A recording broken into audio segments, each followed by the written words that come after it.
Allah u naxariistay gabadhan ayaa lagu magacaabi jiray Dahabo Cumar waxaana ay ka mid ahayd hablaha degan magaalada Kuala Lumpur ee wadanka Malaysia. Shalay galinkii dambe ayaa gabadhan la dilay iyadoo ku sii socota goob ay ka shaqeynaysay. Si aan wax badan uga ogaado waxaan la xiriiray Maxamuud Cabdullaahi Bile oo ka mid ah ardada wax ka barata Malaysia waxaana uu iga warramay dilka gabadhan iyo sida uu dhacay. والله نحرس الذهب واحد دلي قفي ماشي كوض الشقيقين نك وانا نين قف كدلي وحنا كسو جيدا ودن كعراق مقاحداسينا كوضا هولقليين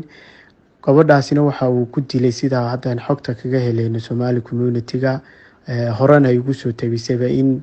uu ka dhaxeeyo oo soo bandhigo ku yiri xiriir bandooniya gabadhuna ay ka cagajiday kadibna ugu hanjabay inuu moogtay dilayo ayadoo dhowr jeerna u sheegtay Somali community-ga arintaasina bay u dhimatay baynu oran kareena ma aysan jirin xog dheeraad ah ama arrimo kale ayaga ka dhaxayn karayay markaasi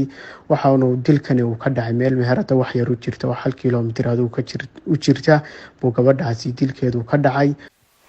goobta ayaa markiiba waxa soo gaaray booliiska Malaysia si ay baaritaano u sameeyaan. dalka Malaysia waxa ka jira urur jaaliyadeed oo aad u xoogan sidoo kalena waxa ku taala magaalada Kuala Lumpur safaaradda Soomaalida ee dalkaasi. Amal Maxamed Saciid Hogaamo oo ah siihayaha safaaradda Soomaalida ahna qunsulka safaaradda Soomaalida ee dalka Malaysia ayaan weydiiyay goobta markii ay gaareen waxa ay booliisku ay kala kulmeen iyo dilka gabadhan sida ay ula socdaan. waa mahadsantahay Ibrahim Cumar Baafo waan dhawahay markii la soo wargeliyay isla markiiba waxay safaaraddu tagtay goobtii ay gabadha meydkeeda taalay aniga iyo waxa weeye qaar ka mid ah diblomaasiyiinta safaaradda waxaana la kulanay booliiskii markaas arintaas baaritaankeeda waday oo arinka gabadha waxa weeye gacanta ku hayay waxayna nagu wargeliyeen in waxa weeye wili baaritaan ku filan aysan haynin laakiin ay waxa waaye ay gacanta ku hayaan nalana soo wadaagi doonaan xogta saxda ah ninka waxa weeye gabadha dilay oo gacan ku dhiglaha ah waxaana booliiska ka sugaynaa maanta xogtaas oo dhameystiran iyo investigationka ay suubiyeen waxay safaaraddu si dhow ula shaqeynaysaa waxa weeye community-ga iyo booliiska oo arintan gacanta ku haya safaaradduna mar walba waxay u taagan tahay inay u khidmayso oo waxa weeye dhibti soo gaarta community-ga Soomaaliyeed ee Malaysia ku nool inay waxa weeye wax kasta ay u baahan yihiin ay safaaraddu gacan ka geysato insha Allah waxa weeye maanta ka warsugeynaa xogtaas oo sax ah.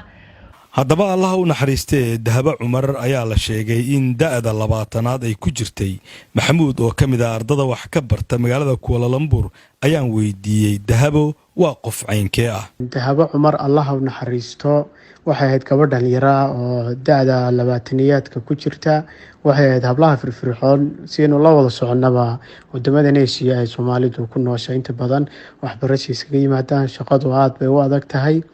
marka waxay dadka farakuturiska ee ka shaqeeya meelaha marka ay Soomaalidu access ka u leedahay sida maqaaxiyaha ama meelaha laga cunteeyo Soomaalidu ka yar shaqeyso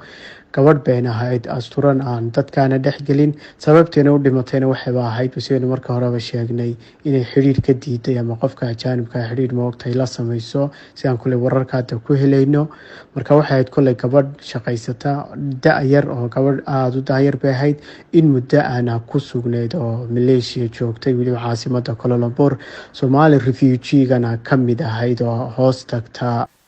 ilaa hadda booliiska si cad uma sheegin heybta qofka dilay gabadhan inkastoo dhalinyarada Soomaalida ee wax ka barata Malaysia ay aaminsan yihiin in ninkaasi uu ahaa nin doonayay in gabadhaasi uu xiriir qasab ah la sameeyo balse iyadu ay ka biyadiiday. Ibrahim Cumar Baafe wararka VOA magaalada Melbourne dalka Australia.